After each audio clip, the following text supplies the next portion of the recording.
Okay, Okay, over to you, John. Thank you. right. Okay, comrades. Nice seeing you all. We are living in unusual times. Of course, that can be said on a lot of occasions. Lenin famously said there are times when the events of weeks take place over many years, and other times when the events of years take place over a few weeks. And there's a slight feeling of that in what has happened, what is happening with the Trump presidency. I speak more generally of the phenomenon that what we call the Trump presidency of the United States. It's got, of course, its expression in the Ukraine war situation, but it's a broader thing than this. I think it's becoming clear that this presidency, this administration, is not like all the others with a few knobs on. It is somehow different. It is a shake-up of the US state in a direction of more direct authoritarian rule. The first thing that the last Trump did was weaken a lot of the legal constraints on the powers of the elected president to intervene in detailed administrative departments and different policy areas, particularly where they have an impact on the constitutional rights of the American people. And no sooner has Trump been elected for the second time than I think we can see he is challenging the traditional separation of the Constitution from the day-to-day demands, priorities of his presidency. He has prefaced this even before he came to office by helping to ensure the election of a whole batch of extremely reactionary Supreme Court judges in the US Supreme Court system. Uh, uh, it that's been reported. There's no great secret about it, but no one has seen it come into direct political salience so far. But you can see that in the absence of an invigilating legal order, Trump has been able to intervene more directly in decisions that are not normally those that fall to a president, particularly overruling state authorities in a whole manner of ways. Uh, they have instigated, not yet fully achieved, something of a social counter-revolution in a whole range of issues.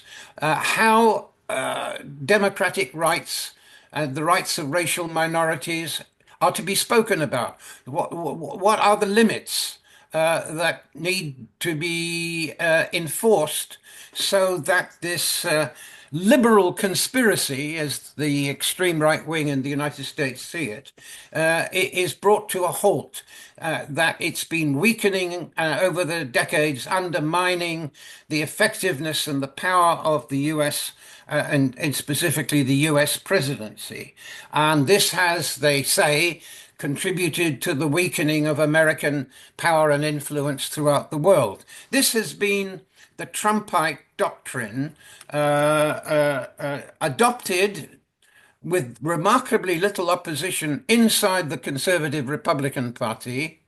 And now we're seeing the beginnings of this new, more authoritarian control. He has empowered a handful of super millionaires who are not themselves politicians in the conventional sense of the word. They've not been elected, they've not stood for election, to reorganize the functions of the administrative state, looking at all kinds of key policy areas, in particular, reversing what the Trumpites see as a creeping form of don't laugh at this, socialism, meaning social rights, legally enforced minimum conditions, particularly regarding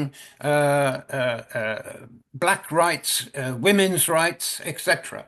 So this sort of reactionary lurch has is not just the rhetorical thing of electoral politics. I'm right wing, they're too left wing, whatever. No, no. This is actually enforced executive power that has not been through the normal processes of congressional and Senate uh, debate and compliance and so on. It's taken place bit by bit, and so it hasn't attracted perhaps the attention that it should have done. But I think that what we are seeing come out is the real agenda of Trump. He wasn't willing, or perhaps able, to reveal the full extent of his right-wing project in his first term as president, but it's coming out increasingly now. And one of the key features of this is, in his view, dumping the traditional bipartisan Democrat Republican assumption American power in the world and American involvement and American military presence is what America's interests demand. He is saying, no, no, this has bled us of real resources. It has contributed to our loss of competitiveness in the international marketplace, the international economy.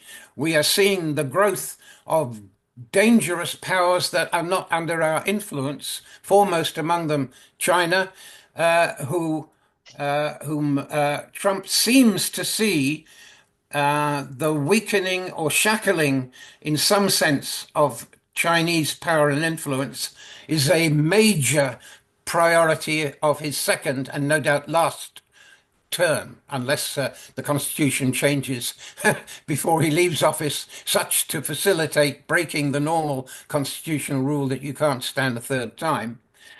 So what we're seeing is a much more ideological agenda than we're used to from what you might call now mainstream Democratic or indeed Republican presidents.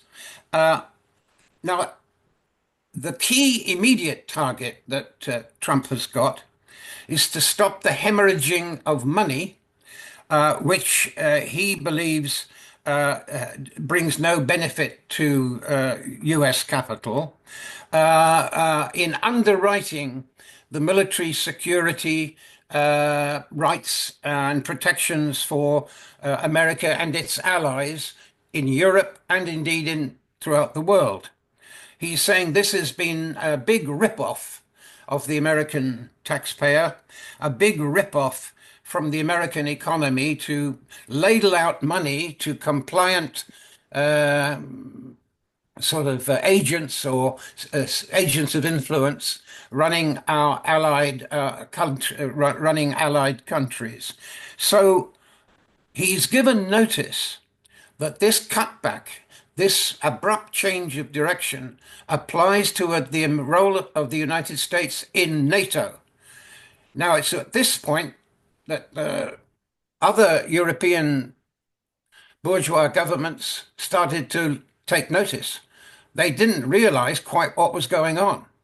That, in a way, he was signaling America's desire, determination, at least to distance itself from its NATO commitments and arguably to dissolve them. And this has come as an enormous shock because there was so little in the conventional political media over the last few years to give real warning about this lurch to the right. And I think we need to see this lurch to the right as fundamentally also an assault on the democratic rights of the American people. At state level, at local government level, they are increasingly being shackled and restricted and threatened with legal rulings that would involve their functions being dismantled in a way that I think very few people expected. So, in that context, he has sent notice to his principal allies. Listen, mates, you're on your own. Increasingly, you're on your own.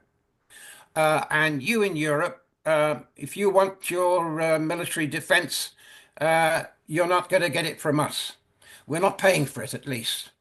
And he is signaling that NATO will no longer be the hen that roosts the nest when it comes to deciding Western, inverted commas, security and defense policy.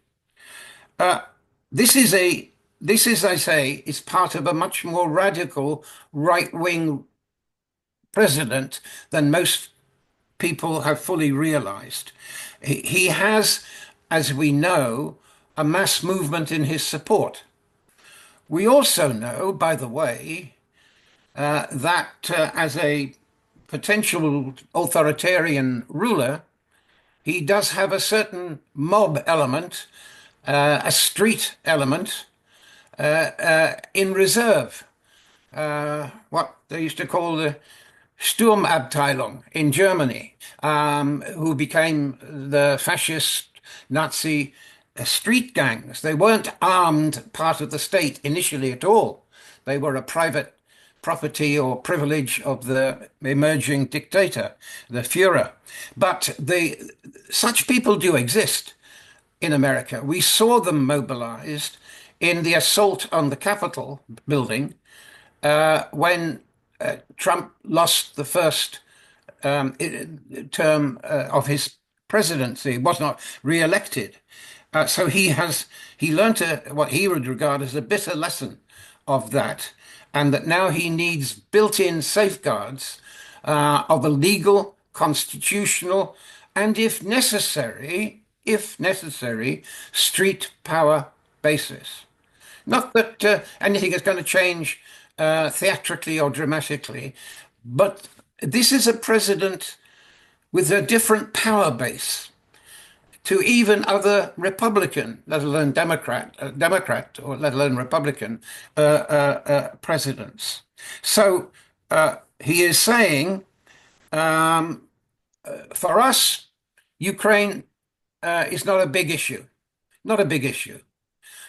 Now, I think at this point we need to say something, and it's more speculation than direct evidence about the underlying relationship between Trump and Putin, between Moscow and Washington.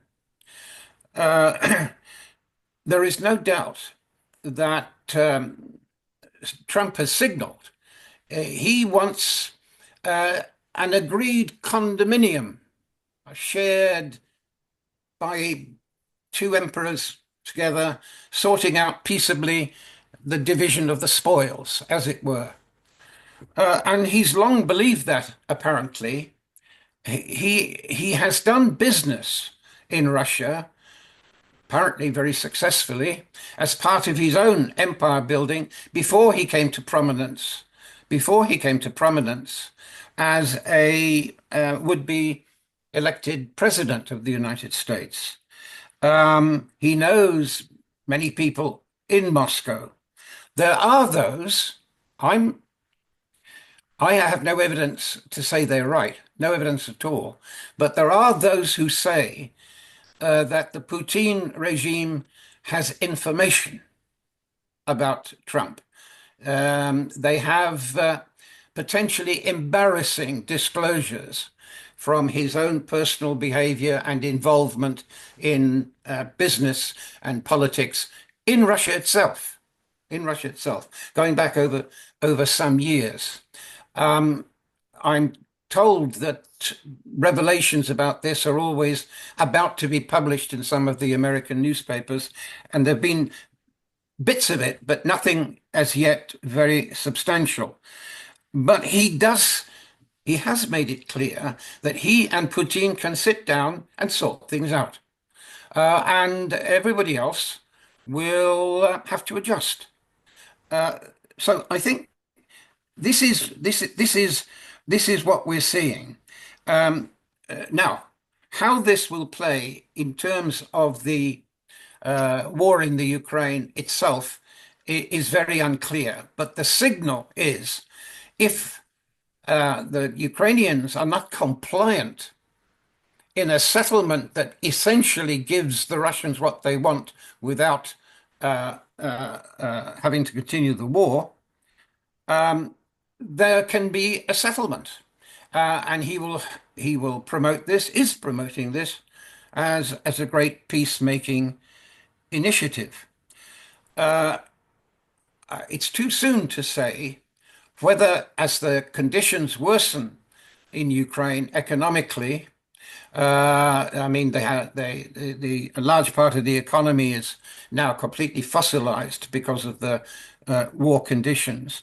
It's unclear how long the Ukrainian government will be willing to maintain its resistance, maintain its involvement in an armed conflict with the Russians. And certainly any perceived backing away or equivocation from the United States would be a serious blow, or probably a deadly blow, to them. But we don't know yet whether or if, in what timescale such a development might take place. There is one other thing that is sounds remote but isn't remote, I think, and that is what Trump and to some extent Putin have in common, which is that they would be both sleep easier at night if they had a joint agreement on relationships with China. China is undoubtedly the biggest problem at a global level that American capitalism now has to deal with. It's been losing markets hand over fist in competition with the Chinese state capitalist bodies in that country. And Putin himself, while not in quite the same situation, does not want to see China's economic growth emerge to the point where he, Russia in this case, loses influence over parts of the Far East and Central Asia in particular, where they both compete for influence and have long done so. So all of these factors, in my opinion, come together. And what it does, let's be clear, it's left Mr. Starmer and his would-be administration in a right pickle because they have committed themselves to what they thought they understood to be the American line on Ukraine and on standing up together against Russian influence and all the rest of it. That now looks as though it's gurgling down the drain. Maybe everything will go into reverse. But I think from Starmer's point of view, he's in serious danger of losing the friendly sponsoring power. And when you hear how Trump speaks about him personally as being a man of no consequence, dismissed as a sort of insignificant bit player, you can understand that both Starmer personally, but the Labour leadership more generally, whose whole security, defense, NATO, Western solidarity, all that stuff, is looking as though it's disintegrating in plain sight.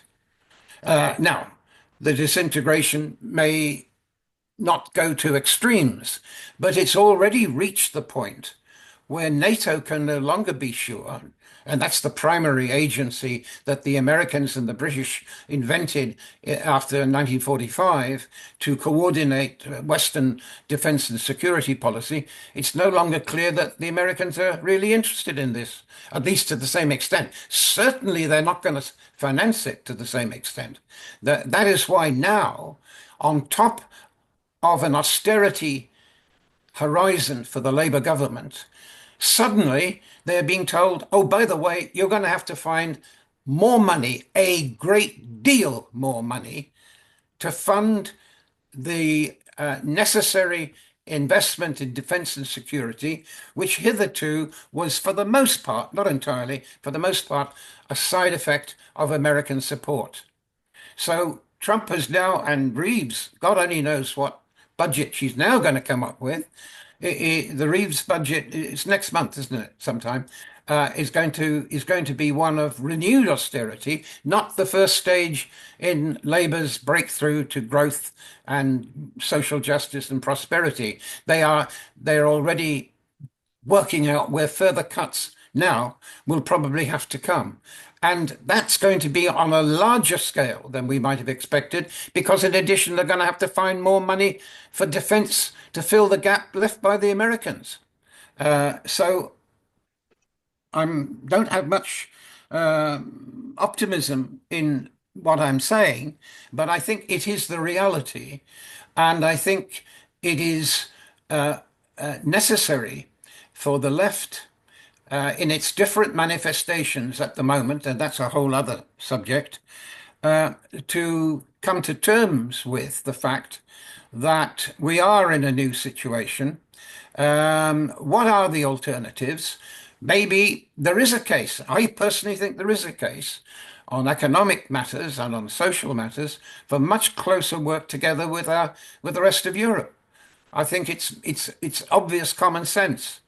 And but whether Labour will go along with this, Thatcher having stalked out of the Johnson and Co. I meant to say out of the EU, whether they will try and reverse that now, I don't know. But at the moment, facing a possible election in 2 or 3 years' time, whenever it is, a Labour government, if elected, and I see no chance of that, by the way, whatsoever, would be very, very isolated indeed on the international security and defence arena.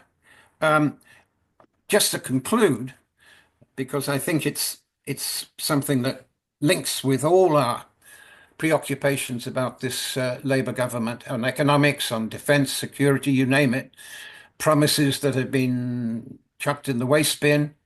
The net beneficiary won't be even the Tories. The net beneficiary is going to be the far right. The far right is anyway showing signs of growth and worrying influence in a whole number of countries, and it is here too. Opinion polls are now putting more opinion polls than not are putting Reform, so-called, as the largest party in Parliament after the next election. Now, that fluctuates and so on. I'm not saying there's anything written in stone, but this is an issue, the Trump issue, the defense issue, on which the far right can make trouble alongside the trouble they're making on racism and all the rest of it. Look, I I wish I had some conclusions that pointed to the immediate priorities for a fight back, but it seems to me, at least I've tried to set out the scale of what is happening, which is not just down to one maverick politician. Something is happening to the development of US capitalism itself. And they're preparing for a different future. And that different future, I think, is a world contest with China. And all these other issues play second ball to that. I'll stop there and maybe we can take it further, Dave. Okay. Thank you, John. That was excellent.